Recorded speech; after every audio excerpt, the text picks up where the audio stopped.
ಮಗು ಏನಾದ್ರು ಲೈಬ್ರರಿ ಬಾಗಿಲಿಗೆ ಬಿದ್ದು ಅಂತಂದ್ರೆ, ಪುಸ್ತಕದ ರುಚಿ ಹತ್ತು ಅಂದ್ರೆ ಅದನ್ನ ಬದುಕಿನ ಶುಚಿತ್ವನೇ ಚೇಂಜ್ ಆಗುತ್ತೆ, ಬದುಕನ್ನೇ ಬದಲಾಗೋಗುತ್ತೆ. ಯಾರು ಪುಸ್ತಕಗಳ ಮಧ್ಯೆ ಬದುಕನ್ನ ಕಳೀತಾರೋ ಅವರು ಬದುಕನ್ನ ಕಟ್ಕೋತಾರೆ. ಬದುಕು ಅವರಿಗೆ ಗೊತ್ತಿಲ್ಲದಾನೆ ಕಟ್ಕೋತಾ ಹೋಗುತ್ತೆ, ತಮ್ಮನ್ನ ತಾವು ಇಂಪ್ರೂವ್ ಮಾಡ್ಕೋತಾರೆ. ಅದಕ್ಕೋಸ್ಕರ ನೀವು ಹುಡುಗರಿಗೆ ಏನ್ ಮಾಡ್ಬೇಕು ಅಂತಂದ್ರೆ, ಮೊಬೈಲ್ ಕೊಡೋ ಬದಲು ಪುಸ್ತಕ ಕೊಡಬೇಕು. ನಾನು ಒಂದು ಪ್ರಶ್ನೆ ಕೇಳ್ತೀನಿ ತಂದೆ ತಾಯಿಗೆ, ಸುಮ್ಮನೆ ನನಗೆ ರಿಪ್ಲೈ ಮಾಡಿ. ಗಾಂಧೀಜಿ ಜೊತೆ ಕಾಫಿ ಕುಡಿತೀರಾ ಯಾರಾದ್ರೂ? ಗಾಂಧೀಜಿ ಜೊತೆ ಕಾಫಿ ಕುಡಿತೀರಾ? Yes or no? Yes or no? No. ವಿವೇಕಾನಂದರ ಜೊತೆ ಕಾಫಿ ಕುಡಿತೀರಾ? ನೋ. ಏನ್ ಸರ್ ನೀವು ಇಷ್ಟೊತ್ತನ ಸರಿ ಮಾತಾಡ್ತಿದ್ರಿ, ಈಗ ಹಿಂಗ್ ಮಾತಾಡ್ತಿದ್ರಿ ಅಂತ ಮಾಡ್ಬೋದು.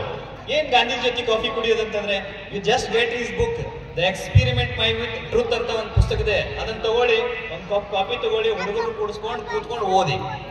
ನೀವು ಗಾಂಧಿ ಜೊತೆ ಕಾಫಿ ಕುಡಿಯೋದು, ವಿವೇಕಾನಂದರ ಜೊತೆ ಕಾಫಿ ಕುಡಿಯೋದು ಅಂತಂದ್ರೆ ಕೇವಲ ಅವರ ಜೊತೆ ನೀವು ಮಾತಾಡ್ದಾಗಲ್ಲ, ಅವ್ರು ಬರೆದಂತ ಪುಸ್ತಕಗಳನ್ನ ಓದೋದ್ರಿಂದ ಏನಾಗುತ್ತೆ ಅಂತಂದ್ರೆ ನಿಮ್ಮ ವಿಚಾರಗಳು ಗೊತ್ತಾಗ್ತವೆ, ಅವ್ರ ಜೊತೆ ನೀವು ಅನುಸಂಧಾನ ಮಾಡಿದ ಹಾಗಾಗತ್ತೆ, ಅವರ ಲಹರಿಗಳು ನಿಮ್ಗೆ ಬರ್ತವೆ.